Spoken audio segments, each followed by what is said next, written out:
I want to start by thanking Dean Reinhardt and all of the folks at the law school for having us here. What a wonderful facility. Thank you for the tour. I know she's not with us right now, but any WVU folks that are here, please know that we're very grateful for having us. It's nice for the change in scenery, that is to be sure. So thank you once again and for bringing out a beautiful day in this beautiful facility and housing so many of the next generation of lawyers. I don't know if that's a good or a bad thing. So, but with that, the clerks from each respective house have advised that there is a quorum present of both members of each house. And so I'll recognize Chairman, the co-chairman, co-chairman of the Joint Committee for a motion to adopt the minutes that are. Thank you, Mr. Chairman. I move that the Joint Standing Committee approve the minutes from our previous meeting on April 25th. Question before the committee is on adoption of the minutes. All those in favor of that motion, please signify by saying aye. Aye. All those opposed, no. The ayes appear to have, the ayes do have, the minutes are adopted. Today, ladies and gentlemen, for this interim committee meeting, we're going to be looking into cannabis in the workplace and exploring the effects of medical cannabis on worker safety. We have two presenters with us. We will try to ensure that there's ample time for Q&A at the completion of our second presenter, and then we'll allow any member of the committee to ask questions to either of those speakers. But first with us is Aaron Lopez. His bio is in your packet before you, along with the slides that are above my head, and he will go through those. I won't waste your time by reading his bio. I'll let you do that. Mr. Lopez, take it away.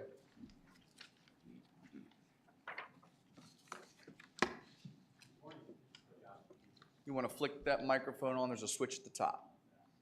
Did that help at all? Yep. There we go. Chairman Capito, Chairman Trump, thank you for the opportunity, committee members, to come and speak to you guys on this topic. Political Capital has been asked by the Judicial Committee and leadership to be here today to speak regarding cannabis in the workplace and how West Virginia is handling this topic compared to other states. This has become an important topic, not just for West Virginia, but many states are grappling with this as it comes online, medical cannabis program, and even legalization across the country. The states are wrestling with this question, so is the federal government, on what to do and how to deal with their employees. So as many of you know, my name is Aaron Lopez. Our firm, Political Capital, has been involved with the cannabis industry and legislation in West Virginia since 2019, when the program for medical cannabis went live. Before that, our team members have worked in several states on different cannabis-related issues and have worked to bring about strong legislation that effectively serves the patient population, the state, and the industry. We recognize that the committee here today has an important job of ensuring justice for both the patient and employers, so we'd like to help give a lay of the land and the current laws in West Virginia. To kind of go quickly over the agenda of what I'm going to be covering today, we're going to start with a basic overview of what the laws affecting cannabis in the workplace. You will find that the entire code text can be found in your handout, so please feel free to reference that language and ask any questions that may come up. Next, we discuss the prohibitions in the law and the rights that cannabis patients have in West Virginia and the rights that companies have to maintain a drug-free workplace. Lastly, we'll be comparing the laws that West Virginia has in place to the surrounding states, and where West Virginia has really taken the lead in what we think is a strong cannabis program, especially compared to other states in similar situations. Important to note, and as we go through this and consider this, West Virginia has legalized the use and the possession of medical cannabis products for those patients who have been certified by the state of West Virginia. The Medical Cannabis Act criminalizes the use and possession of medical cannabis for patients suffering from 15 serious medical conditions specified as cancer, HIV or AIDS, Lou Gehrig's disease, Parkinson's, multiple sclerosis, spinal nerve damage, epilepsy, neuropathies, Huntington's, Crohn's, post-traumatic stress disorders, intractable seizures, sickle cell, severe chronic or intractable pain, and terminal illness.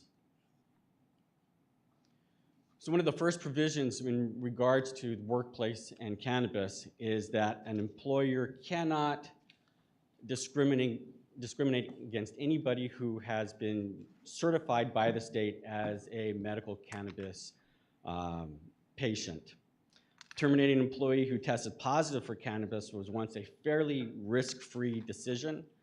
However, with nearly half the states having now adopted some form of legal protection for medical users, the stakes surrounding such a decision have gotten higher. Employers must consider a number of factors now before taking adverse action against employees who use for medical reasons. HIPAA, which is a national program protecting the rights of patients and patients' information from being out there, and other privacy laws, prohibits employers from just asking outright, do you or are you a certified medical cannabis patient? Normally, an employer will find out by something the employee or the applicant will state to the employer of, yes, I am a medical cannabis card holder, and sometimes out of those questions. That's probably the only way that a employer can, at this point, ask for that information. And the Medical Cannabis Act provides that employers may not discharge, threaten, refuse to hire, or otherwise discriminate or retaliate against an employee who's solely based on that employee's status as a registered medical cannabis card holder. So the state does protect the applicant and the employee from being terminated or being discriminated against just for being certified. However, companies do retain the control of what their workplace and how that operates. The Act contains two exceptions. First, it does not bar the enforcement of an employer's policy prohibiting an employee from performing his or her employment duties while impaired by a controlled substance. The exceptions are important in that an employer may, for example, still restrict the use of cannabis in the workplace and have policies prohibiting employees from working while impaired. In addition, the Americans with Disability Act does not protect medical cannabis users who claim to face discrimination on the basis of the medical cannabis use or require employers to allow medical cannabis use as a reasonable accommodation for someone with a disability, even if that person is a registered medical cannabis patient. The only exception to that would be in New York. New York has put in place a special provision in their law where it does treat a medical cannabis or certified medical cannabis patient as someone with a disability. And that is the only state that I know of that has actually gone that far in doing that. Yeah, the last part of that is that companies can't violate federal law or can't be forced to violate federal law. So in other words, if hiring a medical cannabis employee is going to, or user is going to violate any contract provision that they have with the US government, or they find out later on through use for whatever contract, whatever interaction that that company does with the federal government, if for whatever reason that is going to cause the company or having that employee is going to violate any federal law, they can be terminated. We also mentioned HIPAA before. There is an exception to the HIPAA rule, and an exception does apply to certain industries, pilots. Normally we see this with the Department of Transportation, where they are allowed to ask, and not just about medical cannabis, are there any prescriptions that an employee will have or take that will impair their ability to perform their job functions?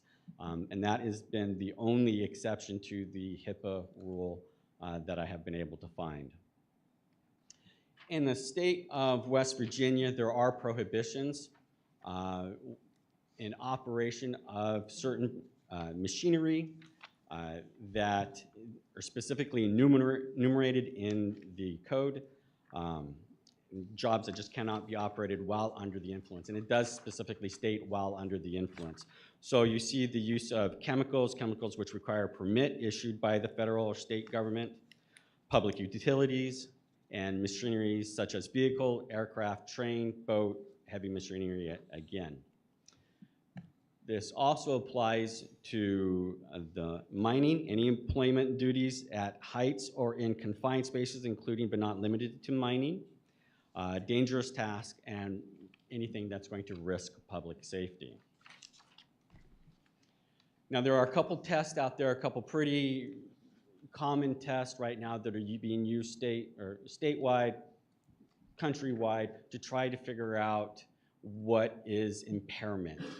As a lot of you will know, there is a standard alcohol or breathalyzer you're able to use in the field. As of yet, there has not been a test out in the field that we have been able to use that will accurately judge impairment.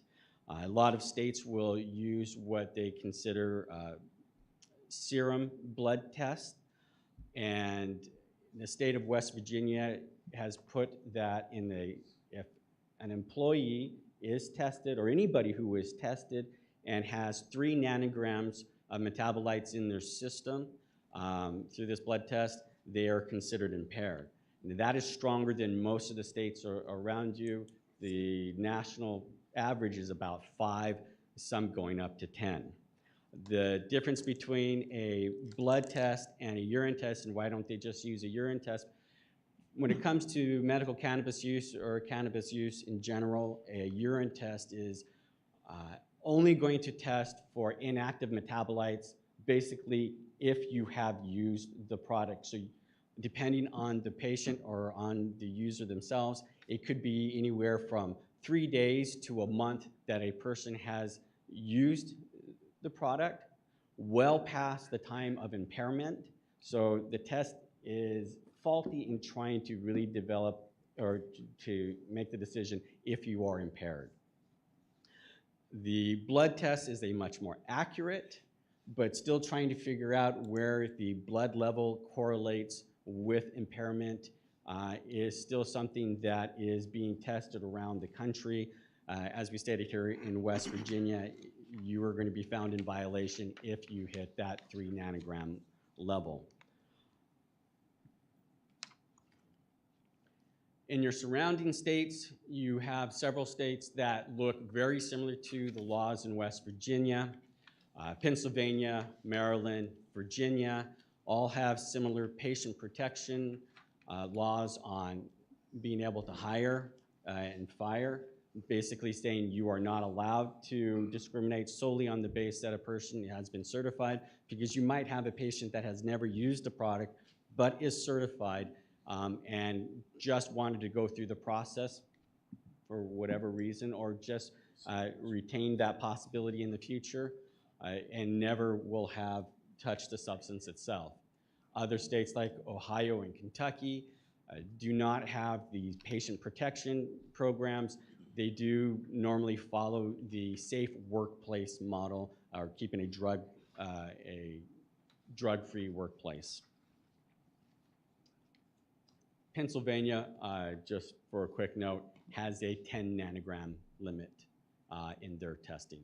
So it's quite a difference between West Virginia's 3. Just some real quick facts on national issues when we take a look.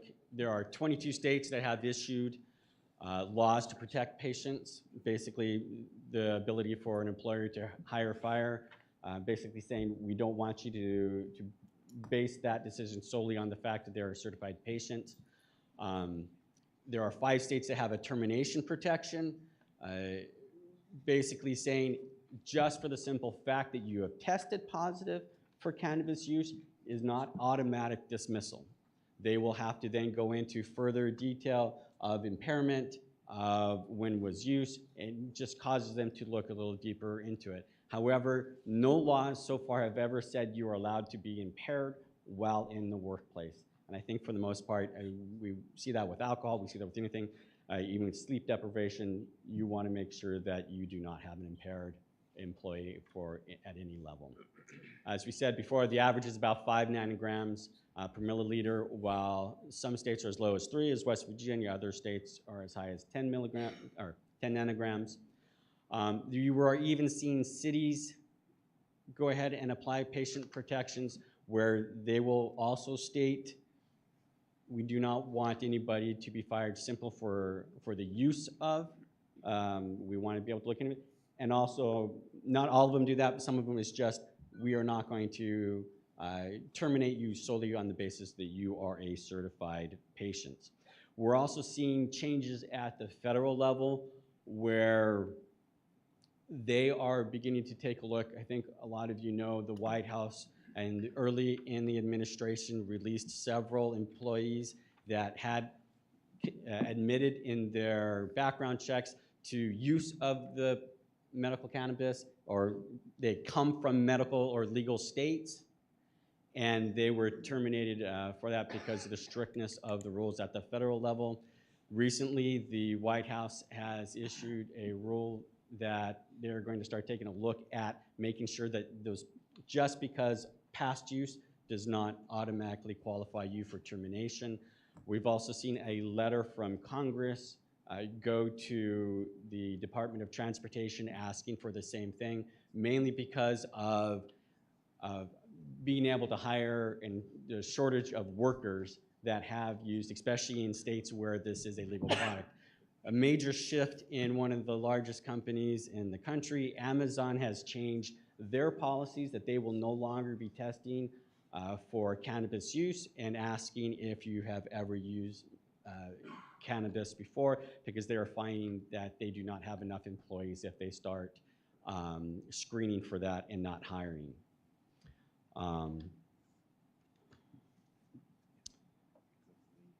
If I can just leave a final note with my presentation here, and we'll have questions after my colleague speaks, is that here in West Virginia, one of the things that we're going to want to take a look at, or employers are going to want to take a look at, especially after the law has passed here, is that they have an extremely clear policy in place of what testing looks like, what the drug-free workplace looks like, so that an employee, as they're coming in, understands what those are, and they'd be better prepared. And I think that would serve the employer as well. With that, thank you.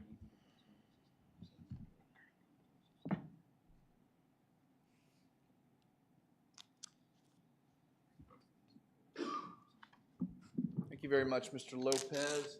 We have a virtual guest now joining us, who I believe we are all synced up with, along with Senator Lindsay. Welcome, Senator Lindsay. And so joining us from, I believe, Washington, D.C. is Nancy DeLogo. How am I saying that? Correct me. Good morning. It's Nancy DeLogue, and I'm happy to tell you I'm not in D.C. I'm in Virginia. Ah, that's a little bit better. That's a little better. That's a little closer. That's a little more palatable. So we are happy to have her with us. She is an expert in the legal field regarding the subject matter. So we are going to ask you, I believe you had a PowerPoint presentation you were going to share. I believe that you are able to share your screen. Do you know how to do that? I do. Wow. Can you see it now? You're techier than I am. Ooh. All right, well, I will let you, if you didn't hear. 2 years of pandemic will do that for a Yeah, person. that's right, exactly. If you didn't hear the intro before, thank you so much for being with us today, number one. Number two, we've had an initial presentation. You are the second and final speaker. Upon the completion of your presentation, we'll open it up for questions from members of the committee after you conclude your presentation to us. So thank you so much for being with us, and take it away. Yeah, thank you so much for having me. And I was able to hear, my colleague's presentation. So hopefully, we'll be able to answer questions you have in a good way.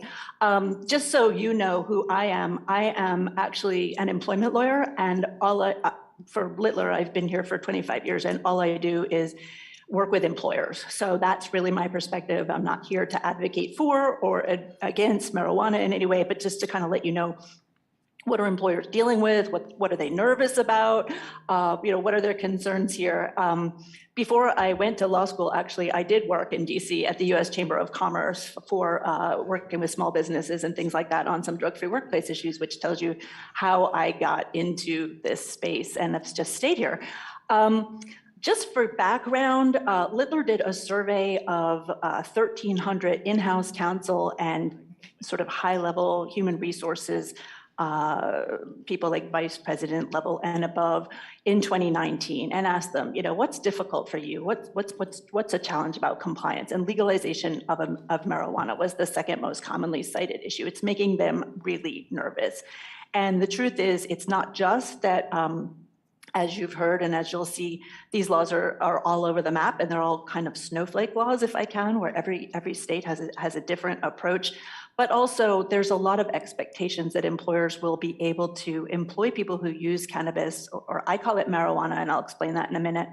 But also expected to know when someone is impaired and to make sure that they don't hurt someone else, and that's a bit of a challenge. As of 2019, 51% of the employers that we surveyed hadn't really updated their policies. They weren't sure what to do. And interestingly, 6% had dropped some marijuana testing, but 5% had increased their marijuana testing because as it became more available in their community, they felt the need, or they had safety sensitive workers that they wanted to make sure that they were tracking. This is probably too small to see on the screen, but this is just a slide from an updated survey that we did just this spring. By this spring, 16% of employers have simply eliminated marijuana testing, either for applicants or from groups of employees or applicants. And now 2/3 of them have updated their policies. They've kind of caught on that this is an emergent issue for them, but still a lot of employers don't know what to do. A lot of them are still kind of stuck there. So what is the problem that they're seeing? As I see it, right, Americans are really not interested in throwing people in jail because they use marijuana. They may see it as short-acting ways to feel good, get high, maybe treat medical issues. And there are studies that seem to show that there are both health risks and health benefits to cannabis when used a certain way. One really interesting thing about this, and this was pointed out to me by a client who was general counsel of a cannabis company, and she had come from, perhaps unsurprisingly, the liquor industry. And she said, this is the only product, she was based in Canada, this is the only product that's available for both medical and recreational purposes. And from a regulatory perspective, that makes it really unique. It's being added to food and beauty products. The Food and Drug Act doesn't regulate what's being added to supplements. It's a little bit buyer beware if you don't get your stuff right from the state dispensary. And so even knowing what the product is a little bit of a challenge. I put up a slide, I'm not gonna read it, in terms of short-term, long-term effects, but we all probably know or can imagine about the short-term effects of marijuana. And one of the medical review officers for the big drug testing companies was telling me about what's happening and what's going on in Canada here. Essentially, if you use marijuana, if you ingest it, it'll take 30 minutes or an hour to start feeling the effects, or if you vape it, maybe right away, and it's got THC in it, right? You're gonna get high, and you're gonna feel high, and you're probably gonna be high for 4 to 6 hours, after which it's gonna wear off, and you're not gonna feel high, you're not gonna be high. Unfortunately, some of the meta-analyses that are coming out, and I provided an article from a Canadian law review that did gather all of these surveys together, suggest that certain types of effects last 24 hours, up to 24 hours, and maybe even longer. And they broke it down into 1 to 30 days. And so I think that's kind of unhelpful, right? How long? But the truth is, the concern about this is said that even though in Canada, marijuana is legal, totally, and you can use it at work if it's your medicine, they are saying that people in safety sensitive roles can be excluded because of their marijuana use and because of the real difficulty and unpredictability of knowing what some of the longer term effects will be. So it's a long way of saying we really don't know what's going on here. So how much is too much, and why do I call it marijuana? THC is the impairing substance, right? Cannabis apparently is what, it sounds nicer, but cannabis is sort of the plant and everything in the plant. Marijuana is sort of the shorthand for the portion of the plant, or perhaps now a product extracted from the plant, that includes tetrahydrocannabinoid or cannabinols. And that is what we test for, and that is what is impairing. Things that are pure cannabinoid or pure CBD, to the extent they exist, are not impairing, and frankly, drug tests don't test for them. So yeah, again, a little bit of buyer beware. if you're buying a cannabis product, does it have THC in it? We've started to see some better monitoring, a lot of it self-monitoring from the cannabis industry of making tests available to see. But there is a difference there, and that's why I talk about marijuana and not cannabis generally. That we're worried about the impairing part, right? So the THC in marijuana in 1990, that somebody you probably knew kind of not that well, grew in their backyard. The THC was estimated to be 3 to 6%.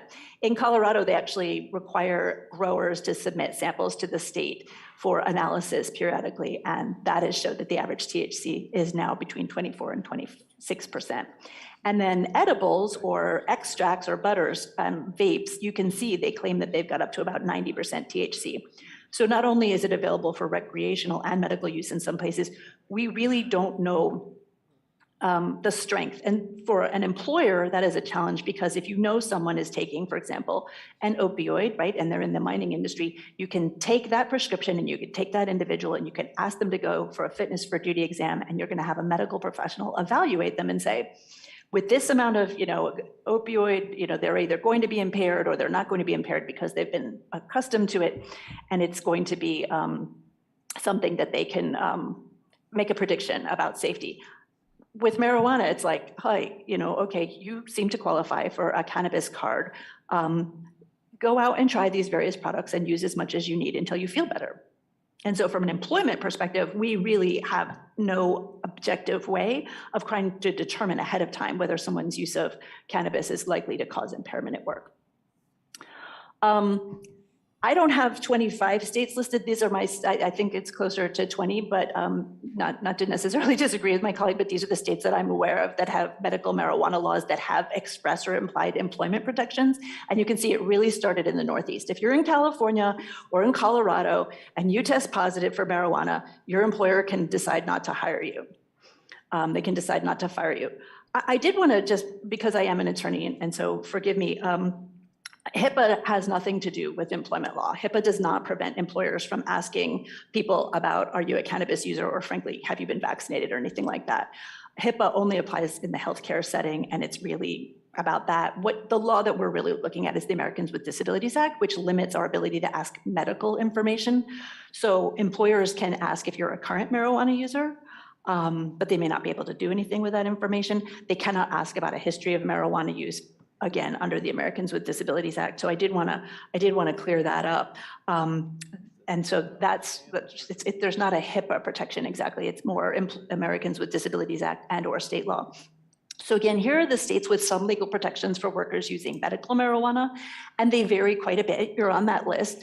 The state of Illinois, it's very little. It's if somebody tells you you're a medical marijuana user, you could be, that's all very well, but we can't take adverse action on that basis. But if we have a zero tolerance drug testing policy and you test positive, we can take action. So that's not very protective. On the other end, New York has actually legalized marijuana for recreational purposes right now. You cannot take adverse action for any use of marijuana that occurs away from work. That includes medical use, that includes there's no exception for safety sensitive employees at all. And there's a similar thing going on in New Jersey right now. And that's actually causing a great deal of consternation in the employment community and in the law enforcement community. And in New Jersey, there's been a bill introduced that if it goes further, will add some protections back in to keep people who use marijuana out of the safety sensitive roles. But you get the sense why I'm telling you, why are employers so concerned? They want to do the right thing, right? But it's very difficult to know. There are actually 5 states, not just New York, that actually treat people who use medical marijuana as disabled as a matter of their state human rights law, right? New York is one of them, Nevada is one of them, Massachusetts is one of them. In that case, if an individual is a medical marijuana user, the state human rights law may protect them and the employer has to grant them a reasonable accommodation. It's a little bit different from the slide up here, all these other states. Most of them just protect individuals through their cannabis law or their medical cannabis law. So, but ultimately the impact is the same. There are some protections. So going back down here, this is what employers look at. What can we do if we have a medical marijuana user? Are we allowed to change their job duties? Could we put them on a leave of absence, for example, if they're using cannabis during chemotherapy, right? And they, when the chemo's over, they don't need to use it anymore and they can come back to work. Can we get a medical opinion on whether they're going to pose a risk at work? One thing that all of the laws do, and yours is no exception, is it does say that you can prohibit the use of marijuana at work or the possession. Even during meal or break periods, you can't come to work impaired. So we get right back to how do we know when someone is impaired? Again, the marijuana tests that employers have available to them test for THC. And this is true regardless of what the sample is. Blood tests are medical exams under the ADA, but drug tests generally are not medical exams. And so it's been easier for an employer to use a urine test. But my colleague's completely correct. What is measured in urine? It's what's being excreted. It's what's being processed out of the system, regardless of when the use was. It's not what's in our system now. And so what I'm actually seeing is employers looking toward an alternative testing method, and it isn't blood because you need a phlebotomist for that. It's oral fluids. And this slide here I got from Quest Diagnostics, which is one of the bigger drug testing laboratory chains in the country, but you probably know them. There's a detection window for each of the 5 major drugs for which they're tested. And you can see in most, THC, if you use occasionally, it's only detectable for 1 to 3 days. But when someone is a chronic user, as you might expect, if they're a medical marijuana user, and then they just stop and go cold turkey, it can take up to 30 days for that to all filter out of the fat tissues in their system. So this doesn't line up perfectly, but you can see the oral fluids test, it can only detect marijuana use that has occurred in the last 24 hours. It's actually looking for the active marijuana, THC, not the metabolite, in the person's saliva or oral fluids.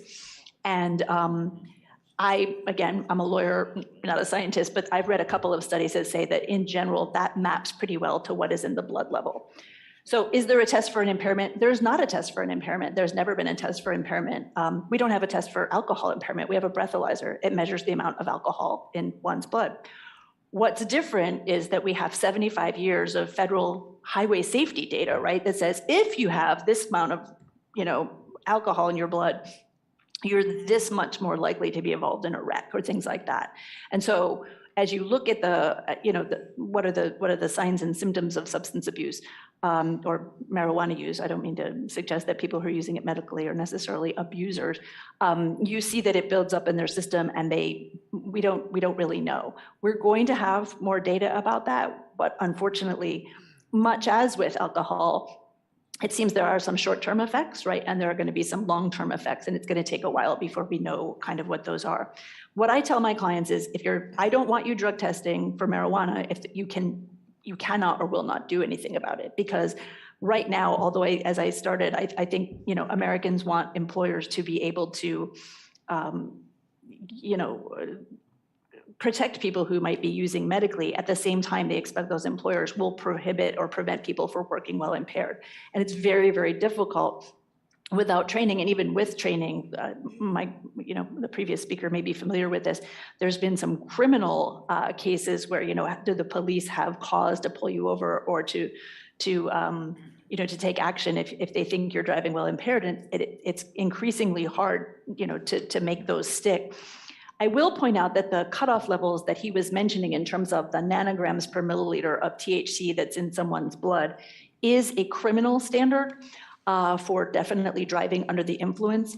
Typically in the workplace, the criminal standard for driving under the influence, thanks to our federal government tying the level to highway funds, is 0.08. But in the workplace, a positive alcohol test is usually 0.02 to 0.04.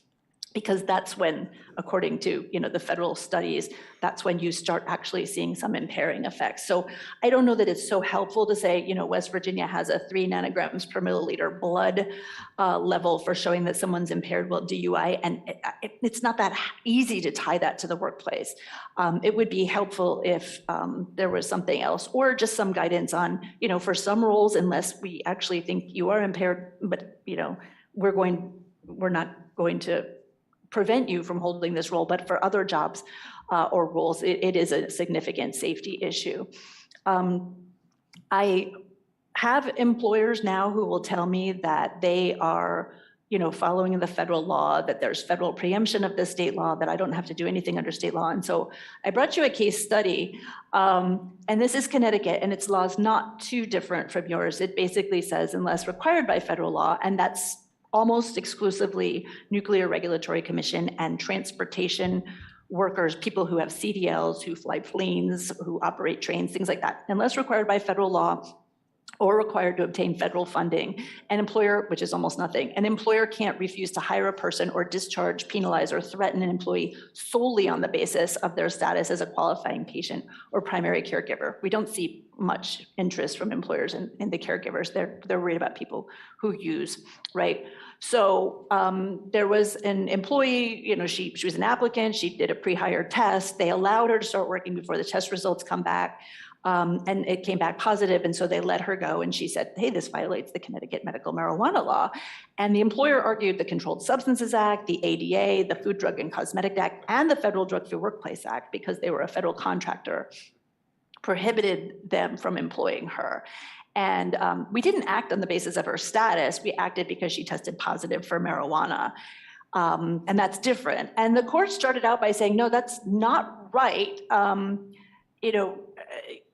A drug test is a positive drug test you would expect with a medical marijuana user, at least a urine drug test, which was what was used in that case. So that is the same thing as saying you're a medical marijuana user. That's not the additional thing you need. So guys, it would be great to know what is the additional thing an employer needs if it's not solely marijuana use, if they're seeking to exclude someone from a safety sensitive role or any role. But the court says, look, the federal law doesn't really require an employer to do anything. You don't have to follow the Controlled Substances Act. That has to do with marketing and selling medications and illegal drugs. And the Drug-Free Workplace Act of 1988, that federal law only requires that you prohibit illegal drug use at work. It doesn't require drug testing. And guess what? Our law allows you to prohibit that marijuana use at work. This employee applicant said she would only use at night. And the ADA allows employers to prohibit illegal drug use, but it's not a standard qualification issue. Like, there could be more protections as a matter of state law. So ultimately, the court in Connecticut said it's okay. This employer had to accommodate this plaintiff or accept her marijuana use, awarded her judgment, didn't even have a trial, just gave her what's called summary judgment. And that was a wake-up call, right, for the clients that I work with, that you can't have a zero tolerance policy for people who test positive in your workplace if your law is not really explicitly clear about what they can and what they can't do. And so, the Amazons of the world and others, I can't speak to them. Some of it is a desire to, on pre-hire testing, maybe you don't care what somebody did before they got there, but you do care what's going to happen when they, when they get there. Will they continue using, and will they be impaired at work, and how will we know? So I'm just going to end with that and just, suggest that hopefully in New York and New Jersey, oral fluids testing is sort of ascendant, because that's the closest thing that the employer can get to try and show that the individual actually came to work with it active in their system and impaired. But that is, it's still evolving, and any guidance that you can provide the employers in your community with how to, what you expect and what the protections that you intend for your law to have, I think they would be very grateful indeed. So I'm going to pause because I'm at the end of my time, and just be here for the next portion where I understand you're going to ask questions. Thanks. Thank you very much, Ms. Logo. Appreciate you being with us today. So with that, let's go ahead and open it up for questions. Are there any questions for either of our guests? Yes, delegate from Capitol. Thank you, Mr. Chairman. I have a question for Mr. Lopez. Mr. Lopez, I think this is easy. We got one digital, we got one podium. It's perfect. You can stay put there. Thank you, Mr. Chairman. Good morning, Mr. Lopez. I'm starting to see, particularly maybe in my practice more than anything, issues where we have, for instance, first responders. We have made PTSD a qualifying condition for use, and we have tried to perhaps encourage some of those folks to use a plant-based medicine instead of pharmacy-based medicine. But it's now coming up in situations where they face disciplinary or retaliatory actions in the workplace. So my question is, have you seen situations where maybe for public employees, states have treated whether it's, I don't know if it's collective bargaining agreements or not, but are there differences in public employees versus private employees in the law? Yeah, and so I think you're going to get a mix depending on the state. You have a state such as New Jersey, which is looking to go ahead and prohibit police officers from using medical cannabis or any forms of cannabis.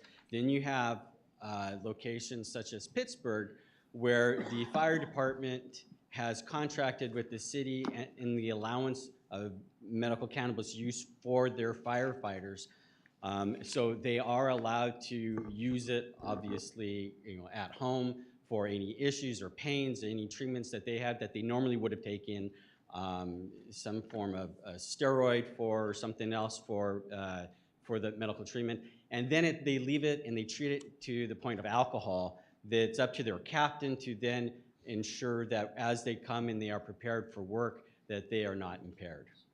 So we are starting to see this, and once again, West Virginia has made it legal for use for a medical cannabis patient, and I think to your question is the exact question a lot of public agencies are starting to look at, both at a state level and federal.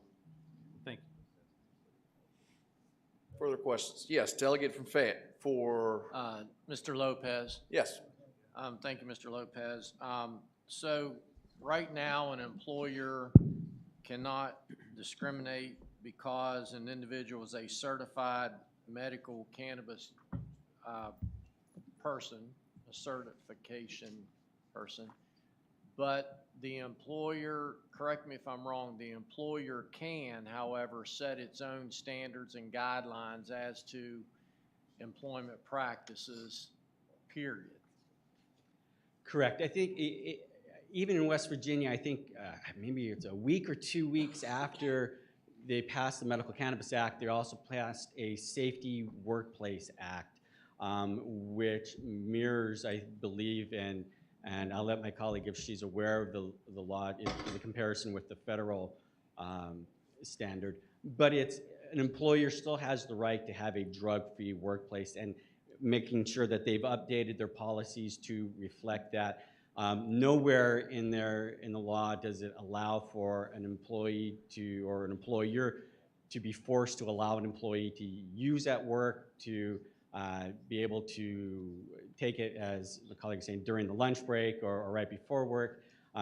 That employer does have the right to set that policy for their employment facility. So even an employer could set their own standards on nanograms or any kind of testing requirement that they could have a zero tolerance policy. They could have a zero tolerance policy. I think where we're getting into, and I think she was alluding to it as well, is the impairment level. You're starting to get risky for the employer themselves, trying to decide what is and what isn't a tested level of impairment. And I think one issue that a lot of the states are having problems with is what is a standard definition of impairment. And we reference alcohol because, as she stated, we've got 75 years of that to kind of relate it to, and trying to figure out where this fits in that, how we equate it to that is kind of difficult. So I think this is the time that you would hire someone like my colleague to make sure that what they're setting forth is not only good for the employees and their workforce, but also protects the employer. All right, thank you. Quick question for Ms. DeLugue. Mr. Loeb? Yep. Yes. Delegate from Fayette. Thank you. And I think it was your second slide, I'm not sure. Did you say that marijuana can be addictive? Yes, yeah. Okay. I mean, there's both psychological and physical dependence, but I don't think that's controversial. Okay. I've heard it differently on the House floor, and what do you base that on? What studies or what information? Sure. Let me see if I can, let me see if I can put the slide back up.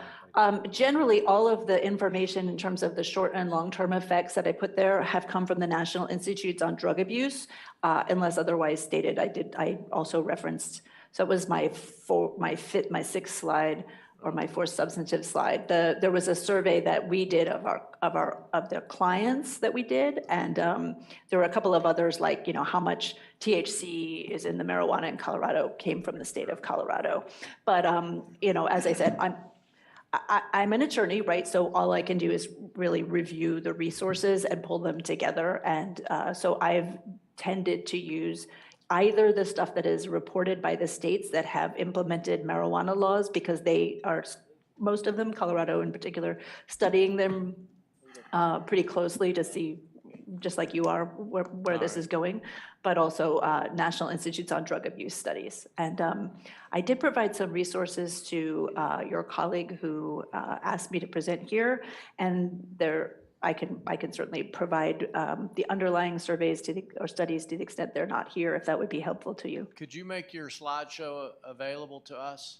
To Yes, the delegate, yes. we have that. We're going to circulate that. Awesome, thank you. Got that. Thank you, Yep, Mr. Chairman. for sure. More questions? No? Yes, Senator from Tucker. Thank you, Mr. Chairman. This question is for Ms. Toulouse. Mr. Logue? You mentioned swab testing Mhm. and said it would only pick up or if it's been used in a 24-hour period. Is that correct? Is that? Yeah, THC so levels? they say, the manufacturers say that they cannot detect anything in your oral fluids, in your saliva or bloodstream that is more than 24 hours after last use. I've actually been told by, you know, other people but they're in the testing industry, that it's probably something closer to 12 hours.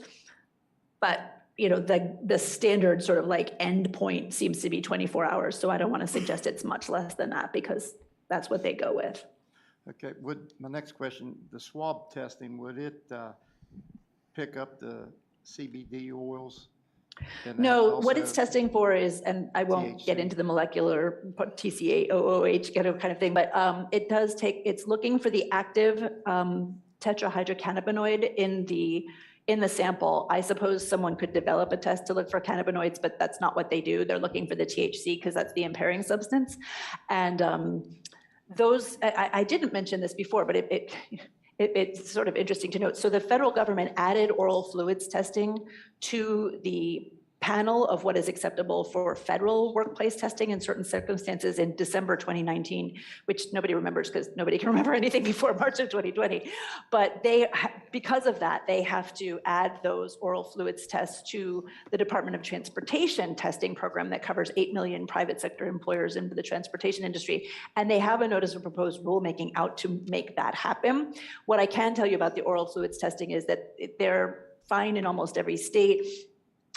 They do get, you know, they should be and they can be subjected to confirmatory testing using the same processes that urine tests get, and they are subject to and should be given a medical review by a medical review officer, just as with the urine test, to eliminate positives related to prescription medication. So it's truly just another sample. It's not like a whole new rodeo. Right. So, I guess what I'm trying to get at, if like in the mining industry, we don't allow the swab testing. But if we would use the swab testing, that would take a lot of the consumption away that they had used it in the last 24 hours or 12 hours away. If they was hot with the swab test, it would be it would be a shorter detection window. You know, look, I have literally zero interest in the industry and no money invested with it, but I will say it's also sometimes nice for employers because it's a swab test. You don't have to wait 3 hours and give them a lot of water before you can get a useful sample. Yes, all right. Thank you. Appreciate you being Mr. here Chairman, today. Thank you, Mr. Chairman. Just real quick, he asked a question on the CBD, if you're allowed to pop. You have to remember that a CBD or a hemp plant product, you know, is anything below the 0.03 of the, you know, for Delta 9 or the THC product.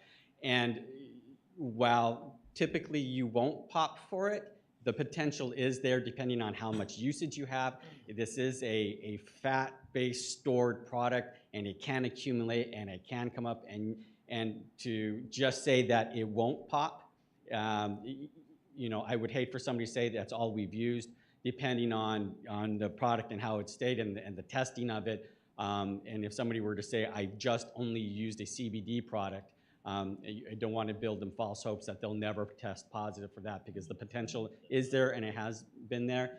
And just real quick to speak on the saliva test, I just want to make sure that there is not a one-size-fits-all test currently in the market. The saliva test, it does have issues. We're still working on it, on what does that equate to and how and what numbers does that equate to. Once again, impairment for what that is, still trying to decide what that level of impairment is. And right now, Colorado is processing a law, and actually they just passed it. They're going to take about a year study to figure out what cognitive testing can be done to kind of go over what is impaired testing, whether that includes a saliva test, an app-based cognitive test. They're going to be looking through that, and they should have that finding by the middle of 2023. So I think that's one of those things that we've got to take into consideration too, is there isn't a perfect test yet. It's probably the best is an on-site view of the impairment and the job performance of the employee themselves. Delegate from Canal. Thank you, Mr. Chairman. Question for Mr. Lopez. One common theme I've heard in both presentations really is like lack of clarity or uniformity, really from state to state and in our state. So where would you suggest that the legislature places its focus in order to better provide clarity so both cardholders and employers know where they stand? What would your suggestion be? I think using the example of Colorado that I just gave, trying to figure out what best fits for West Virginia, you know, to make sure that your employees and employers have a safe workplace. As I said, trying to come up, impairment is impairment. Whether you're impaired from alcohol, whether you're impaired from lack of sleep, whether you're impaired from medical cannabis or from other drugs or opiate use. And I think trying to find a definition or a standard from which that could, one, trigger possibly a testing or something that an employer can lean on would help. And it also would help the employee understand, you know, hey, if I come into work and, you know, I'm meeting these factors, I could get in trouble as well. And I think my colleague might have some ideas on that, but I think that's the problem that most states are, you know, without coming up with a definition of what impaired truly is. Giving a number to it, you know, I know people that are functioning users of multiple different types of products, or, I mean, I will tell you, I'm not a heavy user of any kind of medicine, and a little bit will affect me a whole lot different than what it would with someone else. And so trying to figure out those impairments is something that I think we all struggle with. If I can answer the question too? Yes. Yeah, thanks. I'll just, you know, the difficulty in focusing on impairment is, you know, with alcohol, if somebody comes to work and they test positive for alcohol, we don't wait to see if they're impaired. We're allowed to take action. And that's the, you know, focusing on impairment is a challenge. Right now, the West Virginia law does, as a general matter, protect, you know, anyone from discrimination or retaliation because they are certified to use medical cannabis. And it does say that you can prohibit employees from performing any task the employer thinks is life-threatening, right, well under the influence of medical cannabis. So the employers would love some clarity on whether you have to wait for them to come to work impaired before you prohibit them from performing that life-threatening task, or if you can simply say, look, if you've got cannabis, if you test positive for marijuana, we're not going to put you in that role that is potentially life-threatening. That's the clarity that they would like. And some states have said, while they use, as opposed to whether they are impaired by, to clear that up. The state of Oklahoma has taken a slightly different approach, and they actually, and so is Connecticut actually coming up, but their law goes into effect in a couple of months. They list safety-sensitive duties that would allow the employer to exclude the individual from that role, kind of as an initial matter without waiting to see if they're impaired. So like firefighters, operating a motor vehicle, operating equipment, working with flammable and combustible materials, direct patient or childcare. These are carve-outs from the Oklahoma law, right? If you use medical marijuana, you might be precluded from working in that role if your employer wants you to do that. So a short way of saying, you can either, kind of clarify, is a positive test sufficient to allow an employer to prevent someone from working on any task that the employer thinks could be life-threatening, or provide maybe a laundry list of positions that you think it would be inappropriate for medical marijuana users to hold while they're actively using their medication. Yeah, and I want to push back just a little bit because the state has, once again, made this a legal program for patients in the state. And so, we got to make sure that, if you've made it legal for them to use, now all of a sudden you're saying, yeah, but you're not going to be able to work. It's legal. You've got obviously, a severe condition. However, you're not going to be able to work. So, I mean, you're going to hear from us, and I'm sure we could probably go on for 5 hours just on this one topic alone. But therein lies part of the trouble. I would say Delegate? that's exactly Yeah. the tension there, right? We got a lot of questions coming up, so we'll try to. Yeah. Delegate from Lewis. Thank you, Mr. Chairman. Probably, maybe both can answer this. Appreciate you guys being here. What about liability protection for employers? So we're talking about, there's a lot of vagueness when we're talking about impairment under the influence. So we don't know how to make that decision. So if I would err on the side of, I'm not going to let you do it, you can sue me for wrongful termination. But so I go to the other side and I say, okay, I'm going to let them do this task, and they, something happens. Is there any liability protection for those employers? Yeah, I'm gonna guess my colleague probably has a little bit better. I think, once again, the putting forth that policy from the very beginning so the employee understands and the employer understands exactly what that workplace is going to look like, and what they will and won't, and what they won't tolerate. But Nancy, I don't know if you have a thought or two on that. Yeah, I mean, as a general rule, if I use marijuana and I come to work impaired and I injure myself or someone else because I've impaired, that's going to be falling under your workers' comp law, right? And if, I become long-term dependent on it, if I'm prescribed it as a medication and I need to go through treatment, that probably also will get paid under your workers' comp law. There could be some egregious situations where you escape the workers' comp law, but that's going to be the general rule. One thing that terrifies employers, I think, is that if I, in fact, and I actually had a client that's happened to, hired a medical marijuana user in a state where they didn't have to, and the individual had a desk job, but he drove his own vehicle to a meeting with a customer, and he struck and killed a pedestrian in the crosswalk on the way there, and he was charged with DUI by the arresting officer. This happened in California. I don't think that's going to happen in the vast majority of circumstances, but like that's the nightmare, right? That's the parade of horribles that the lawyers talk about. I think, I started out by saying I think Americans want people to be able to use marijuana for medicine. I think they also expect employers to prevent people from operating a motor vehicle over the public roads if they're potentially impaired, and take other steps to make sure people don't get hurt. And any third party who gets hurt is not covered by the workers' comp laws. That case, the demand from the plaintiff's attorney was over $4 million.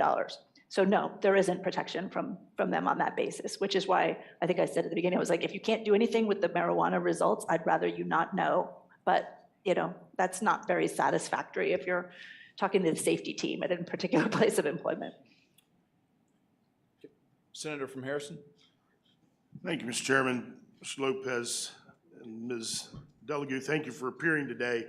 Mr. Lopez, are there anything on the horizon that's going to give us a more specific intoxication finding for marijuana use? In other words, Ms. Delegate brought up alcohol. Alcohol, we know what the BAC level has to be for impairment. Is there anything on the horizon like that for marijuana? All the tests we talked about are vague. The swab, urine tests, blood tests, because the toxicity or the findings of metabolites in those various serums don't necessarily correspond to intoxication. Is there any other possibility coming up? So, to my colleague's point, we've had 75 years with alcohol.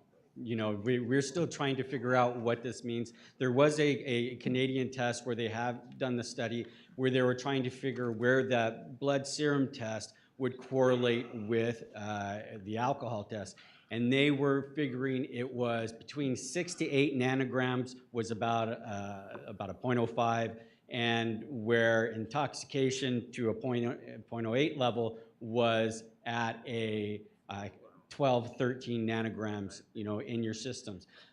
Once again, the problem with the blood test is as she stated, you need a phlebotomist. You are drawing blood. It's a lot harder to take that test than others. And I think that's why Colorado is trying to figure out the other things. There are companies that are coming out with app-based, cognitive tests to try and figure out if that would work, something that would make it easier, quicker, something they can do on the fly, something that be self-administered or an employer can administer, and we're just not there yet. And I think that's where we're trying to. No prediction on when we will get there, though. There's no ability to predict that. There's a lot of money in it in the future, so I'm sure people are working on it pretty quickly. Well, it was the devil's weed up to about 10 years ago. So we've had a little It was. delay in that. If I can add to that, I agree with everything that was just said. I will just say that, trying to do cognitive testing of employees absolutely implicates the Americans with Disabilities Act. And if those tests have the effect of discriminating against people with disabilities, they're going to be a big problem. Colorado may be done with its study in 2023, but it will take a long time before those tests can be validated. And as an employment lawyer, I think those are more dangerous right now than drug tests from what I wouldn't recommend any employer implement those. I know in the mining industry in some other countries they've done that, but right now our federal laws are not well suited to implementing those, and I think it will take quite a while. Ms. Delune, I hope I'm pronouncing your name correctly. Does the ADA apply to medical marijuana? So yes, in the sense that the ADA says that employer can take adverse action against someone who engages in illegal drug use, right, which marijuana includes. But let's say you are, in a state where, like West Virginia, where we are, and somebody uses marijuana for a medical purpose, that person's your employee. You still have the obligation, if they are otherwise disabled, to try to accommodate them. And so that would not necessarily be with the marijuana use. That's something that you all are taking care of with this other law. But, making sure that they have other accommodations as needed would still be something that the law would expect of an employer. The ADA cannot apply. The federal ADA law cannot apply to medical marijuana. The federal ADA law does not protect medical marijuana. Right, exactly. All of the rest of it is still in effect. Right, so I just want to be clear, because I don't want everybody here to think that you can't, do anything with a medical marijuana user because the ADA has no application at all here. So the ADA only has an application to the extent you're employing someone who's a medical marijuana user, you may need to give them reasonable accommodations. The only difference is that marijuana use won't be perceived as a reasonable accommodation. Right, so that comes in with the state. Right. So the concern we have here is, we've passed this medical marijuana law, which, I thought was very important. I was a part of that. It's I think it's critical to get medical help to these people. And this is a drug that helps people. I don't know if you all can remember, one of our senators thought it was really necessary for veterans, because we have a lot of veterans with post-traumatic stress syndrome disorder that's very difficult for them to cope with and still be productive human beings.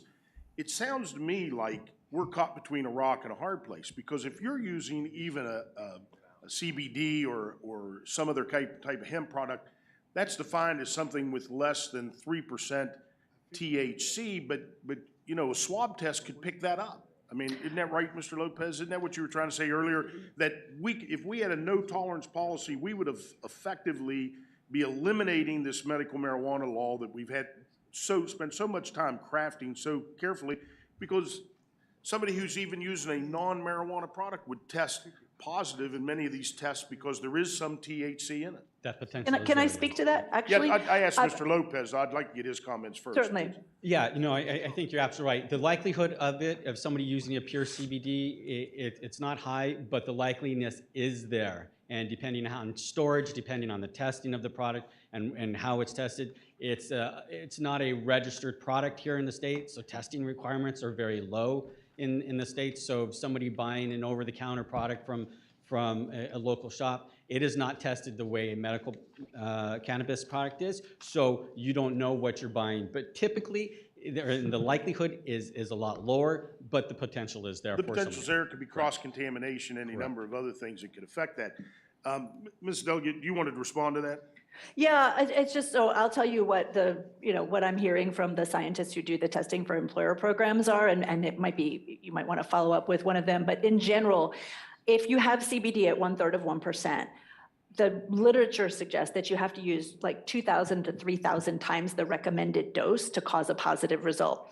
I think what Mr. Lopez is referring to is because the Food and Drug Administration does not regulate CBD products, right, outside your medical marijuana thing, there has been a lot of snake oil out there. And there was a study in Illinois, and it's some years old now. I think it's improving, but they went to a whole bunch of convenience stores and bought CBD products, and they found that 17% of them, 17 of 31 bottles had no CBD in them whatsoever. But a few of them, a smaller number, had THC in them in excess of what they said they had.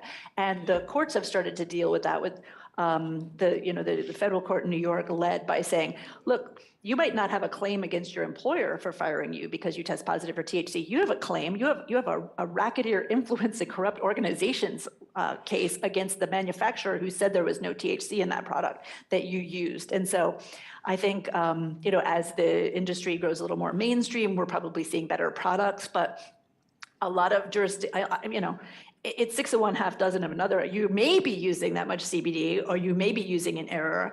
I tell employers to communicate to people, like, if they use that much CBD that it causes a positive test result, that will be a violation of our policy.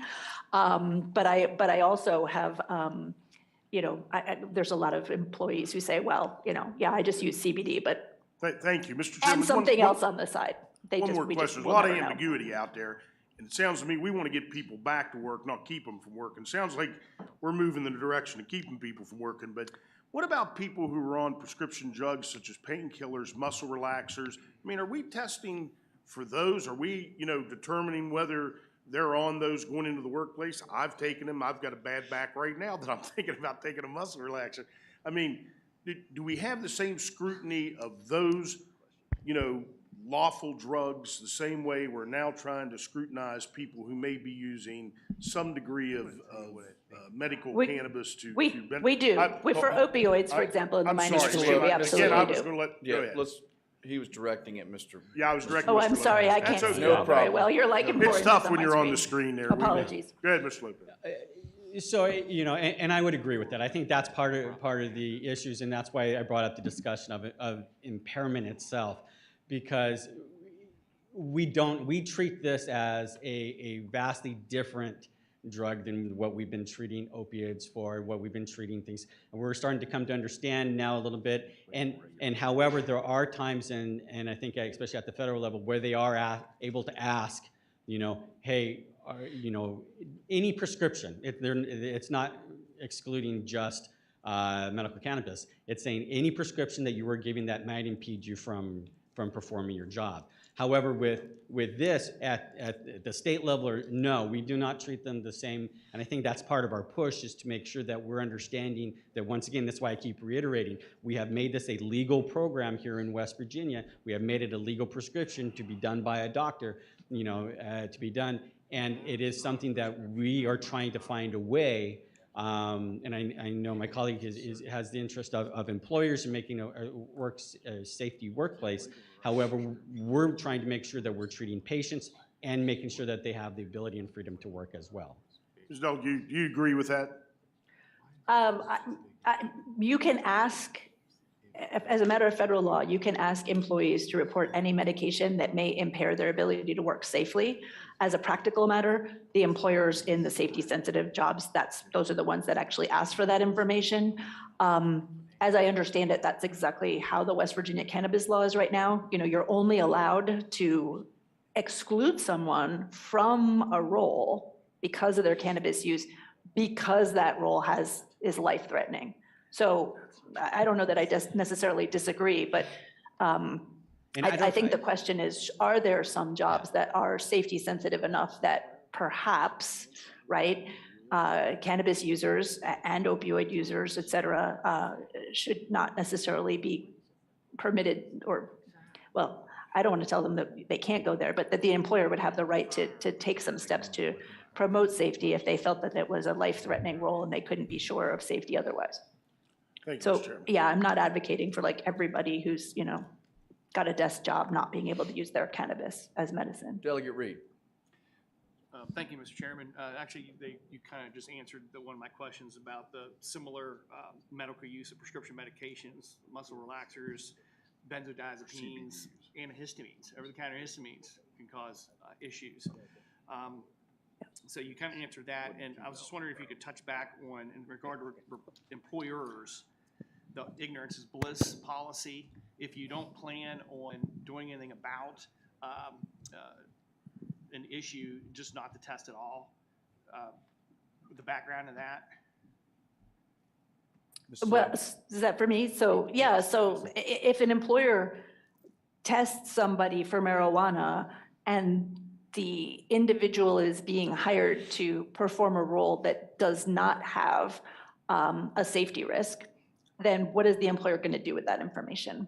They don't need that information. And so I will say to employers, if you, under state law, you may test for non-medical use, right? But if it's medical use and you get an answer from the individual, it goes to the medical review officer and they report that the use is medical, then it should kind of end there unless the role is safety sensitive. Did that make sense? Like, It does. Thank I you. don't think employers, I don't think it serves them to gather medical information on any topic, right? Unless it's related to the work and something that they will do something with. Senator from Marion. Thank you, Mr. Chairman. Thank you both for being here. It's a subject that I'm very interested in, and I appreciate the chairman's putting it on the agenda. I'm assuming you both have followed. There's been a case in West Virginia where a minor was fired for use of CBD oil. The case went all the way to the Supreme Court. The Supreme Court upheld the discharge. But even in the footnotes of Justice Armstead, who was a staunch opponent of this law, he was Speaker of the House at the time, he noted that we have to deal with this. I don't know his exact word, but we have to figure out a way to deal with this in the workplace. I think he was sympathetic to the gentleman, but felt that he had to vote the way he did. So I guess to get to my question, most of them have been answered, but of the 5 states that have policies to protect workers, is any of them take a hard line to basically say you can't discipline or discharge a worker for their use of legal, medical, or recreational cannabis? Yeah, so I'll take a real quick stab at it, then you can follow up. And I think you're referencing that, so there are a multitude of states that have, you cannot, discriminate just because the person is a card holder or a certified patient. However, there are a couple that take it a step further that, and I think, hopefully this will answer your question, is that just because you've tested positive for it is not immediate grounds for dismissal. It does not still say that you cannot fire somebody for being impaired at work. All it's saying is that immediate firing of somebody who tested positive is not grounds. It will require further looking into it. It will require them to do a little bit more, digging to figure out when was the last time you used? Are you a medical cannabis patient? Are you and Nancy, I don't know if you've seen anything different with those states.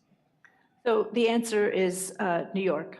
New York had a bill to make recreational marijuana use lawful for 8 years, and it didn't do anything. And 2 weeks before Governor Cuomo resigned, the law got passed and signed into law. And now the employer cannot take any adverse action against somebody who engages in the off-work use of marijuana unless they can prove that the individual is impaired. And that's causing a lot of, it's a fairly new law. It's probably a year old this month. And yeah, employers are kind of really struggling with that. I will say about the mining case, I am familiar with it. And so I'd have read it, correct me if I'm wrong, but my understanding is that the individual in that case claimed that he used CBD and it caused the positive test result, but there was actually no proof to that point. So kind of coming back to my earlier suggestion, like what exactly would it take for a CBD user to test positive might be something that it would benefit this group to hear some more about from people who are really in the weeds, if I can joke and say that about that testing. As supportive as I am of this, I do understand the impairment issue is a very difficult task to undertake to prove if someone is impaired. I mean, none of us want impaired employees in the workplace, but we do want to respect the fact that they're doing something that we as legislators passed and made legal, and something that could stay in your system as long as THC could get you discharged at the end of the day. Tell me the downside of a swab test, because I'm just a lay person, and I'm hearing you both say that a swab test can determine if you used the product within the last, we'll say, 12 to 24 hours.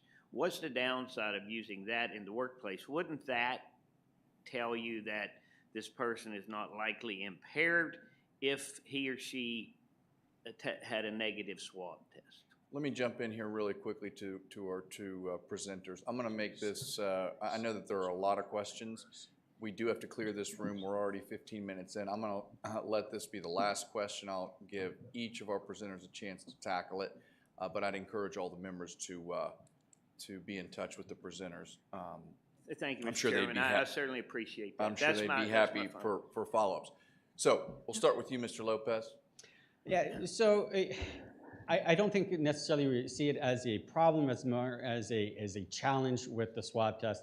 One, you are time limited in when you can do it, being able to get the availability of it, and still the newness of the test, and trying to get, how often are you using these tests? The people, the data collection, or the person gathering the test, or their ability to do it. There comes into a lot of other contamination possibilities. Is it one good thing about the swab testing? It will help with the contact high, if you will, so that you'd be able to tell if somebody was just in proximity of, whereas other urine tests could actually hit positive because you were in the same room as someone who was using, where a swab test you'd get a little better accuracy with that, and it's not as invasive as a blood test. However, it's still a new product and a new testing idea for that. Nancy? Slow. So I'm smiling a little bit. I went to a conference about a decade ago where Ed Cohn, who developed the federal urine testing programs, was actually shouting in the hallway that the urine testing was 70s technology, and why couldn't the federal government move up to 80s technology and use oral fluids tests? He's the PhD, but from an employment perspective, employers haven't wanted to use oral fluids tests until recently because they didn't care about impairment. They cared about illegal drug use. And if the person used in the last week or 2 weeks, that was what they were looking for, right? To detect that and exclude them.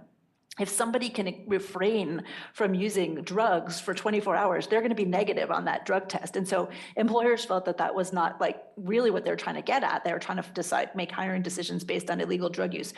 So I think, now it's a benefit, right? The shorter detection window, but I don't think the technology is new. And I don't think there's contamination issues or anything like that. I think like any other sample collection, you want to do it with appropriate chain of custody. The West Virginia Supreme Court has actually spoken about this in some of its cases before we had the Safer Workplaces Act, in terms of what they'd like to see to ensure that those cases are that those tests are reliable. And I think that's the same thing here. You have the Safer Workplaces Act; it has protections built in. I think those are a good idea, but as long as those are followed, I don't have really concerns about the oral fluids tests. Thank you very much. I appreciate all of our members. I know that there were a lot more questions. Again, would encourage you to be in contact with our participants today. I know there are folks here with interests in this topic as well. They may want to speak with you all as we depart. We will try to clear this room. We have another meeting here at 10:30. But thank you so much, Ms. Thank you for the Mr. invitation. Lopez. Thank you. Yeah, thank you for being here. I will ask the senator from Morgan, the chairman, for a motion. Thank you, Mr. Chairman. I move we adjourn. All those in favor of that motion, please signify by saying aye. Aye. All those opposed to that motion, no. Ayes have it. We're adjourned.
Good morning, everyone. The Committee on Interstate Cooperation will now be called to order. We're gonna pause a quick second and wait for the clerk to take a silent roll. Yeah, we're just gonna pause on that thought. Our first item that we will be taking up will be a presentation by Dr. Vince Carty.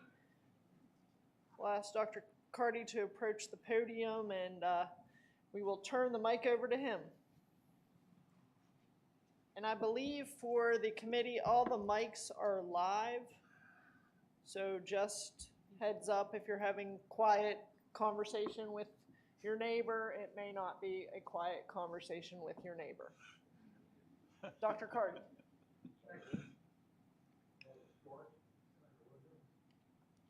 You may have to turn your mic on, Professor. You may have to turn your mic on. Restricted Employment Agreement Act, because I think that you should be allowed to restrict competition for any employees. But have you noticed what's the acronym for? Working now? Yes, sir. My golly. Got to take my mask off, and hopefully I can survive for 60 more minutes without it. The West Virginia Commission on Uniform State Laws is created by statute. And there's 3 commissioners appointed by the governor from a list of recommendations from the West Virginia Bar Association. I'm Vince Carty. I'm chair of the commission. Steve Crislip, a lawyer in Charleston, is also a commissioner. He let some doctor cut open his knee, so he can't be here today. Judge Fred Stamp from Wheeling was a commissioner and retired last August. The duties of the commission is to work with the National Uniform Law Commission in identifying areas of legal needs for the country, and then studying the existence of law in those areas, and then, if they think it's suitable, drafting a uniform statute to deal with this problem, and then work with state legislatures to get the uniform statutes enacted. The West Virginia Commission work, so the West Virginia Commission on Uniform State Laws, which is different from the National Uniform Law Commission. The duties for the West Virginia Commission is to work with the legislature in considering and enacting uniform laws. And I'm going to talk to you about some of these uniform laws today. We generally do this, that is, the commissioners on uniform state laws do it by reviewing some of our uniform acts with this joint legislative commission on interstate cooperation. This committee, your group, which is actually a commission because it's established by state law and not by organizational rules of the legislature acting alone, is where we generally present our recommendations in September at your September interim meetings. But I guess since you're here in Morgantown, they asked me to give a preview of where our commission is at this moment as to what we might recommend this coming fall. Dr. Carty, could I just have you hold that thought for one quick second? Okay, I will ask the clerk to take a silent roll to determine if a quorum is present. I've been advised a quorum is present. Very quickly, I would like to ask the vice chair to make a motion. Thank you. I move the minutes of the meeting held December 7th, 2021 be adopted. The vice chair, co-chair has moved the minutes from the meeting December 7th, 2021. Is there any discussion? All in favor say aye. Aye. Opposed, nay. Motion approved. Minutes adopted. Dr. Carty, the floor is yours. Thank you, Delegate Storch. You've received 2 documents today. One is our report to you. It's maybe 3 pages long, and that's what I'll be talking about today. The second is a list of uniform acts that the National Uniform Law Commission has adopted and approved during the last 3 years, and it's merely informational.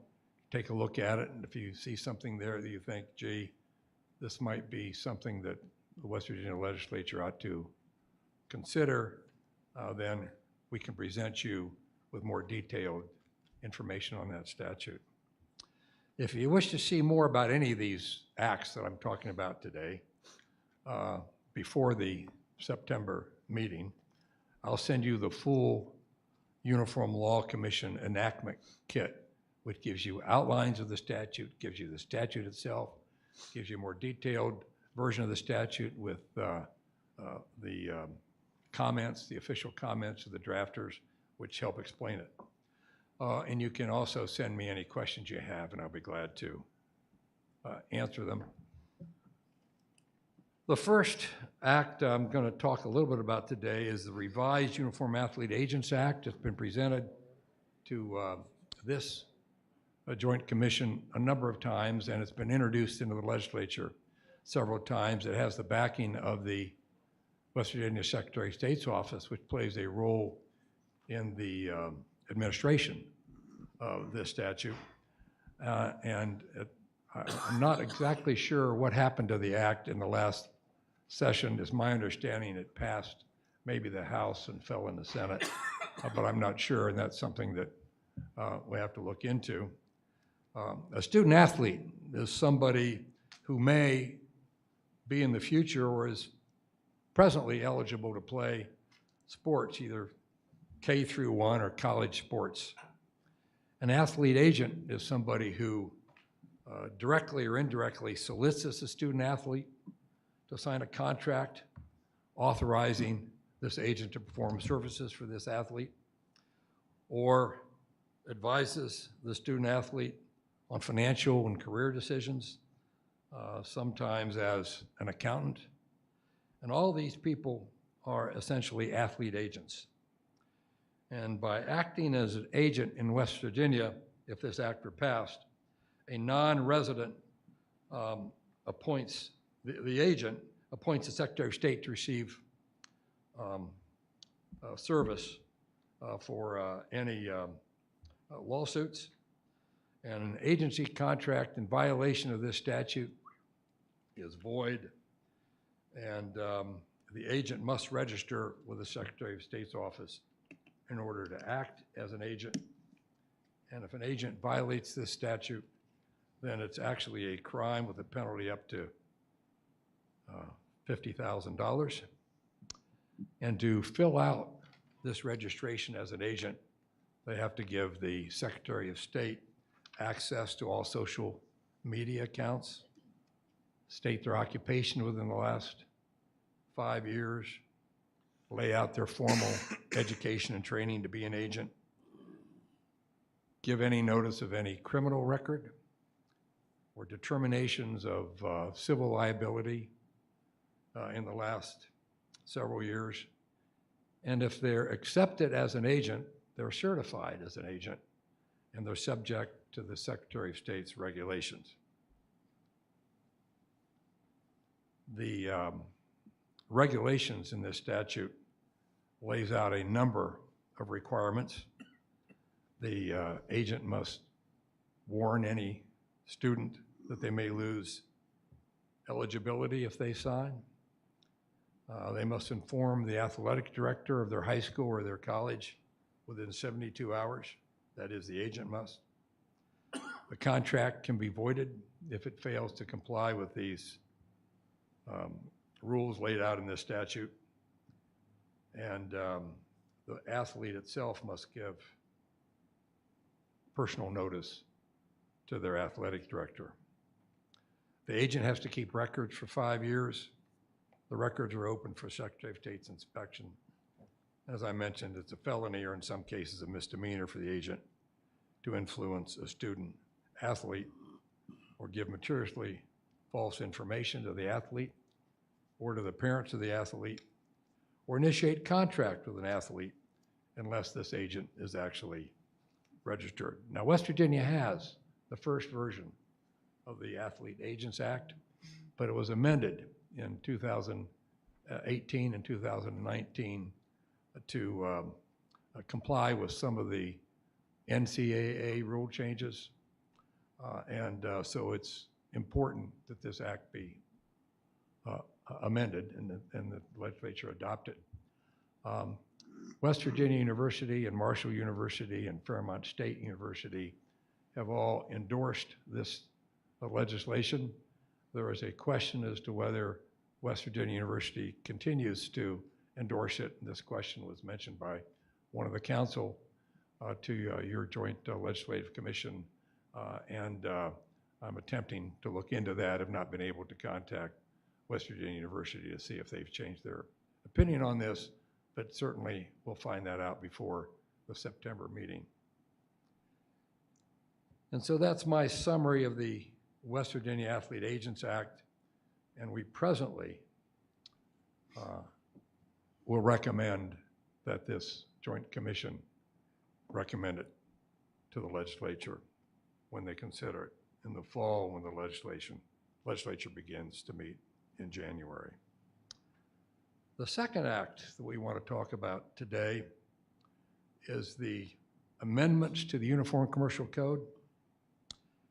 The Uniform Commercial Code is a set of rules that govern commercial transactions, and it's been enacted in every state in this country, pretty much identical. There's some variations in some states, but businesses and other actors in contracts and in other businesses are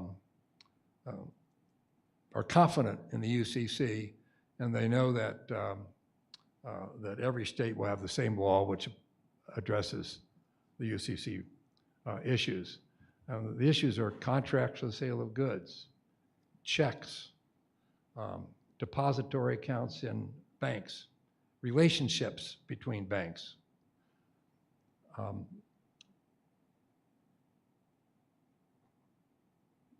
warehouse receipts, sales of stocks, either certificated stocks or electronic stocks. And then the UCC has a large, detailed approach to secure transactions in personal property. That is, if you buy a car and get a loan from a bank, the bank will insist that you give them a security interest in the car, so if you default on the loan, they can come take the car. The same thing in accounts receivables. Accounts receivables financing is one of the bases for commercial transactions throughout the United States.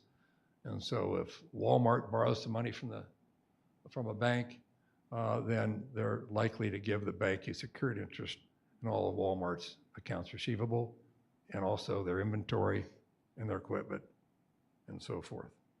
And this is very common.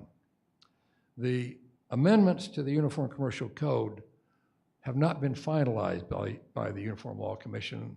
It's expected it will be finalized at their July meeting. The American Law Institute met last week, and we voted to approve the amendments to this Uniform Commercial Code that I'll be giving you an overview on right now. The main problem with the Uniform Commercial Code is it's not been adapted to address electronic and other new technologies. And so Bitcoin and non-fungible tokens, which are becoming increasingly a subject of commercial transactions. And so the Uniform Law Commission decided they needed to amend the UCC to address this. And this legislature, or one of the committees of the legislature, considered another statute addressing these problems last year and decided to wait until the Uniform Commercial Codes Act was finalized. And like I say, it'll be finalized this summer and ready for your consideration this fall and the legislature's consideration in January. What it does is set up a bunch of amendments to the different articles of the UCC, which address sales of goods or bank transfers or stock transfers or secured transactions. And these are mainly small changes, but they're significant because they cover, they allow the act to cover transactions for which the present UCC was not really designed to govern.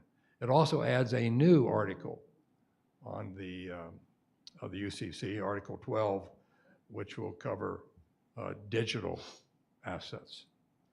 And so I'll give you a more detailed overview of this statute in September when we urge you to adopt it.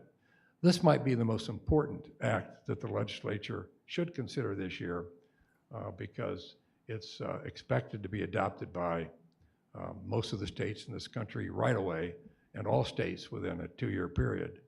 And so it's important since a lot of these commercial transactions are intrastate and interstate that they all have the same rules which govern it. The Uniform Electronic Wills Act is the next act on this handout.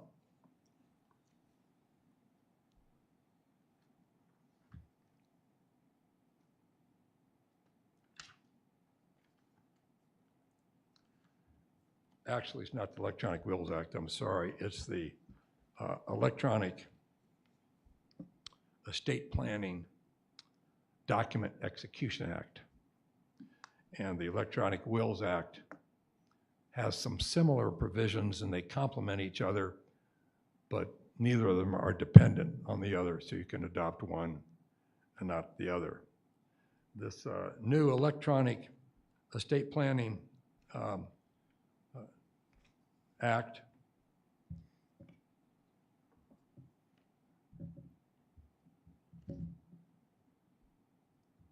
the detailed description of which I left in my 3-ring notebook, which is back in my chair, but I don't need to get that. You've got this description on page 3 of the handout. And this act will allow attorneys to execute and get executed estate planning documents, wills and trusts and other such documents remotely so that the attorney can have a client who wants to have a will drafted approve it and execute it remotely so the attorney doesn't have to travel 3 counties away to have this done, or if the client is on vacation, they can get it signed from wherever they're on vacation. The witnesses can execute it remotely, and so it's an important tool. Now, when the West Virginia Law Commissioners take a look at a probate act or an estate planning act or a trust act or a wills act, we try to get the opinion of the West Virginia State Bar Probate Committee. And the chair of that committee has appeared before this Joint Commission before to testify on similar acts. And so that committee is considering this new act. And they also want to consider the Electronic Wills Act, which is an act which might be 4 years old by this time, and also the Uniform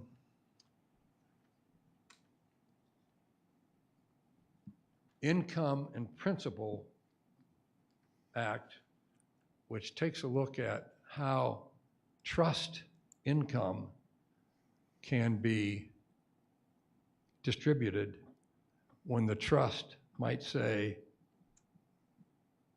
the income from the trust estate is distributed, but the principal is not distributed until the end of the trust, or something like that. And since that act, since the original laws were established that govern this, the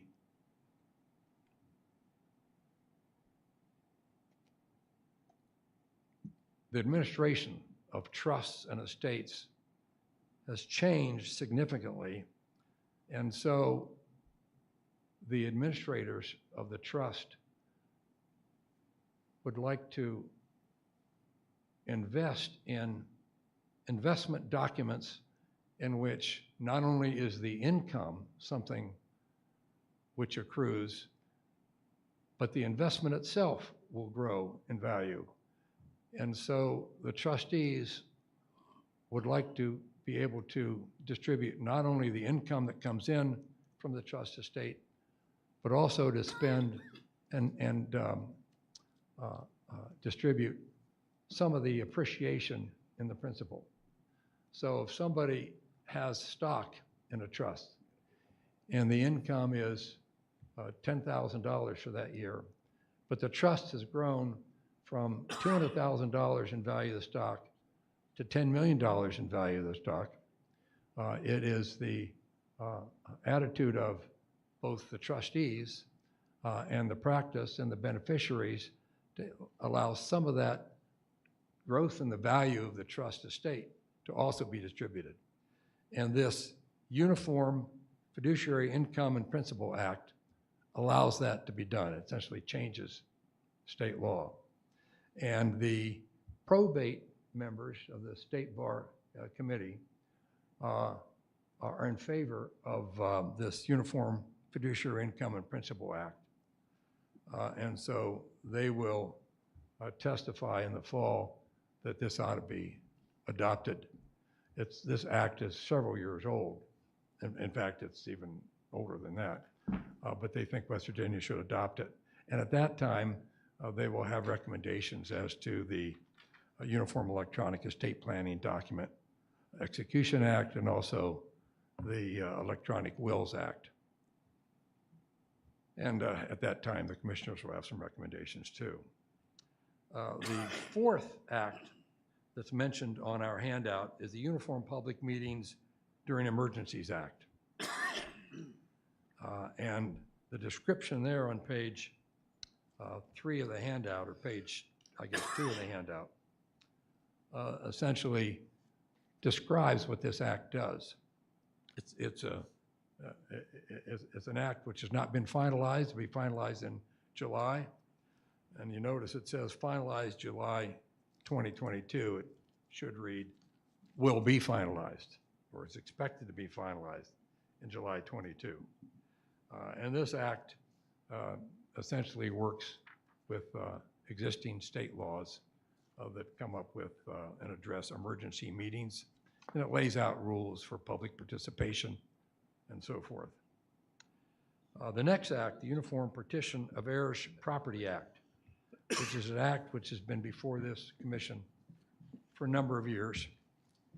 And it's passed at least one of the houses, I believe, a couple times. This act deals with heirs' property. And heirs' property is land held by tenants in common, in which one or more co-tenants acquired this property from a relative, and 20% or more of the land is held by co-tenants who are relatives or co-tenants who acquired the land from relatives. And if the land is heirs' property, then this statute deals with it differently than other co-owned property. So if two people own a piece of land and together as co-owners, and one of them wants to cash out, then they can bring a partition lawsuit asking the court to either partition the land in kind or to sell the land. And so the remaining co-owners are stuck with having to either divvy up the land or have it sold off. And often this is done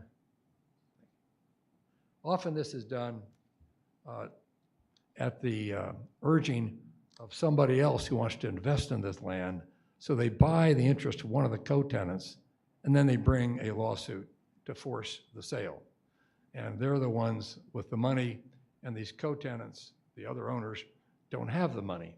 And so what the statute does is if the court decides that it's heirs' property, then they notify all the co-tenants of the right to have the property appraised. The court will appoint a commissioner to have the property appraised, determining the dollar value, and then give the co-tenants the first chance to buy the property as as opposed, the heirs co-tenants, as opposed to the person who's bringing the lawsuit to force the sale. It gives the other people the right to have first chance. The next statute, the Collaborative Law Act, is a very interesting statute, and it was enacted about 12 years ago. Not enacted, I'm sorry. It was drafted and approved by the Uniform Law Commission about 12 years ago.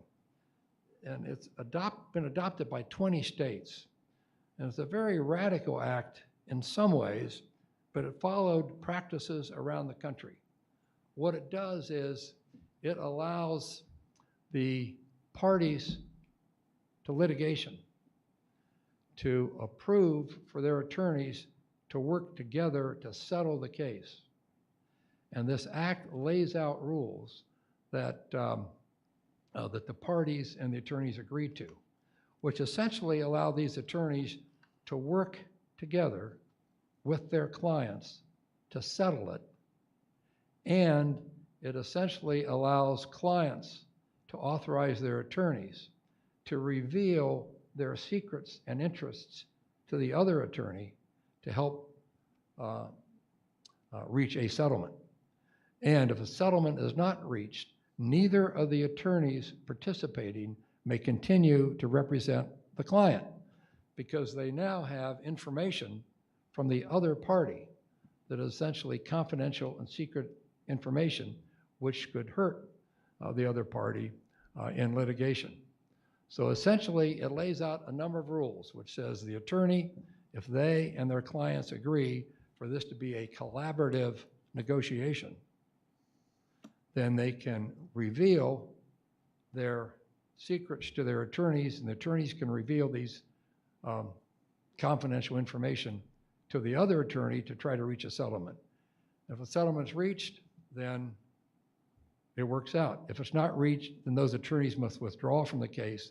They can't reveal any of the confidential information that they learned during this process to anyone else, and the clients have to hire new attorneys. Now, this is radical in some ways, but it's been used for decades in domestic divorce and adoption settlements, and it's been very successful. In 1 year, I think it was 1918, the settlement rate for collaborative law negotiations was something like 87% in these essentially divorce cases and custody cases, which is much higher than the settlement rate in regular litigation. The next act that we'll be talking to you about in the fall is the Uniform Child Abduction Act. And it's actually not Uniform Child Abduction, it's Child Abduction Prevention Act. And in the year 1999, about 260,000 children were abducted. And of those, 200,000, about 78%, were abducted by family members. The current state laws address child custody determinations and criminal ramifications of child abductions, but they generally do not provide anything which will prevent or help prevent child abduction. And so what this act does, and it's a very short act, it allows that a child prevention measure may be brought in a court, either by the court on its own motion or by party to a child custody determination or by prosecutor when there is a feeling that the children might be at risk for abduction. And they do this by taking a look at a variety of factors. That is, there's overt signs by one of the parties to this custody dispute or this divorce dispute of previous abductions or attempts to abduction or threats of of abductions.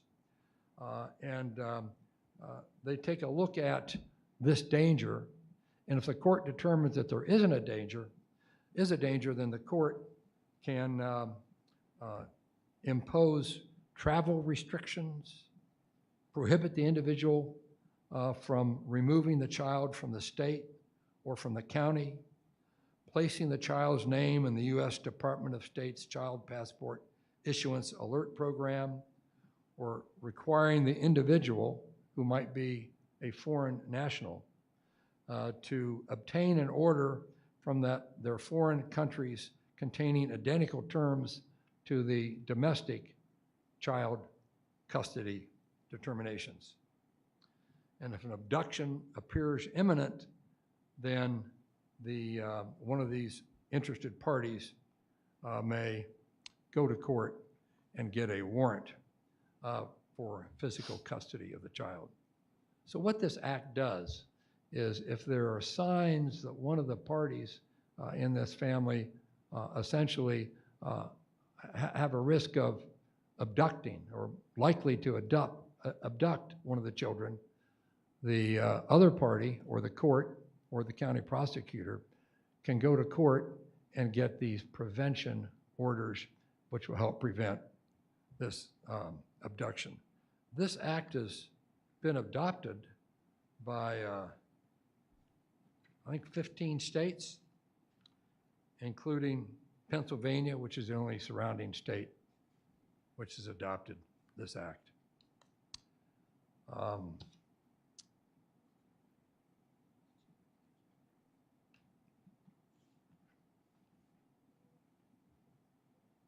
There are two acts mentioned on the last page of the handout.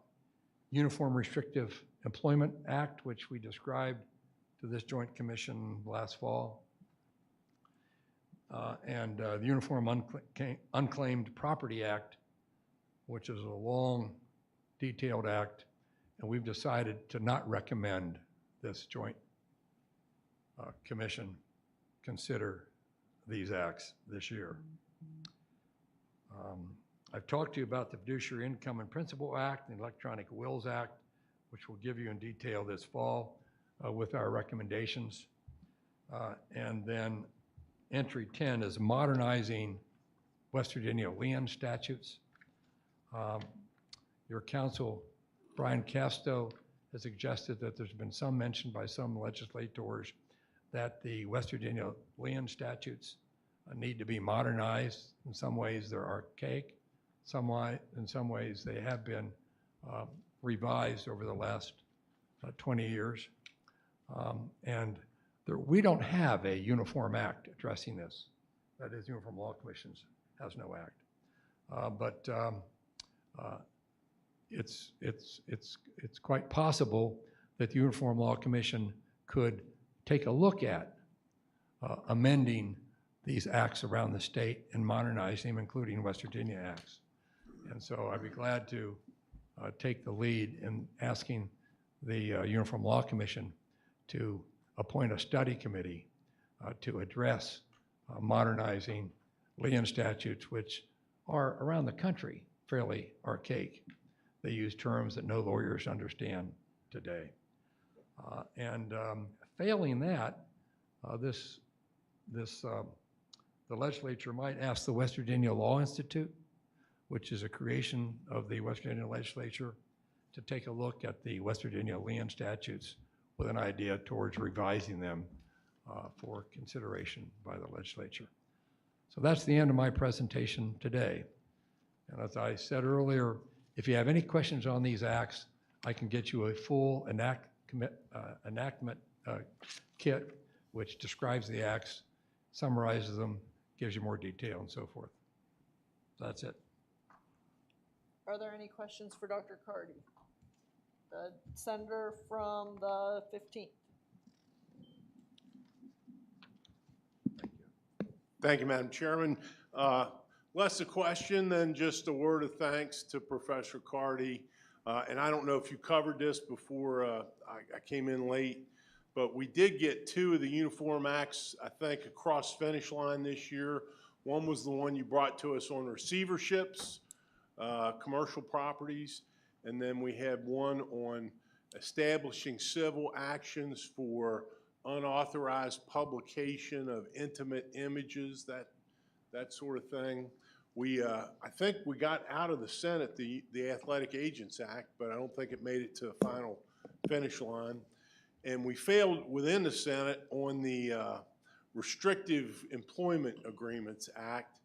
And I think part of the nervousness on that was just the newness of it. And I think there were only a handful of states, maybe that's changed since then, but only a handful of states that had adopted it. But I'm hoping that we'll get, some continuing examination of both of those and some of these others. But I want to, just on behalf of all of us, thank you for your time and effort on all this, Professor Carty. You always bring to us well-vetted measures for us to consider in, our deliberations in regular session. Well, thank you, Senator Trump. Thank you, Senator. Thank you, Dr. Carty. The delegate from the 56. Okay, thank you. Thank you, Madam Chair. Was there another question? I'm Yes. sorry. Yes, sorry. Okay. Thank you for being here. It's my understanding that the Uniform Law Commission may be working on something as cryptocurrency. Are you aware of that? Well, it's one of the acts I have listed here. It's actually the amendments to the Uniform Commercial Code, which addresses a lot of the issues of Bitcoin and other cryptocurrencies, and also non-fungible tokens, which is another form of electronic property control. Okay, so will you have a presentation on that at a future date as that becomes more fleshed out, or? Our present plan is to give you a detailed presentation at the September meeting. The Uniform Act has not been finalized. It's been drafted, and I've got copies of it, in the American Law Institute, another organization of lawyers and judges and law professors, reviewed it last week and approved it. And I can get you the enactment kit materials in probably August, because they'll be finalized when the act itself is approved. And our present plan is to present that act to this joint commission at the September meeting. Thank you, sir. And in the process, I might even be able to explain Bitcoin and how it works, and other cryptocurrencies, and non-fungible tokens.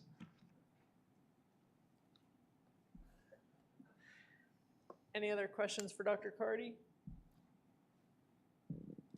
Seeing none, is there any other business to come before the committee? Thank you, Dr. Carty, very much for your presentation. Seeing none, the chair recognizes the co-chair. Madam Chairman, I move we adjourn. There is a motion for adjournment. All in favor of the motion, say aye. Aye.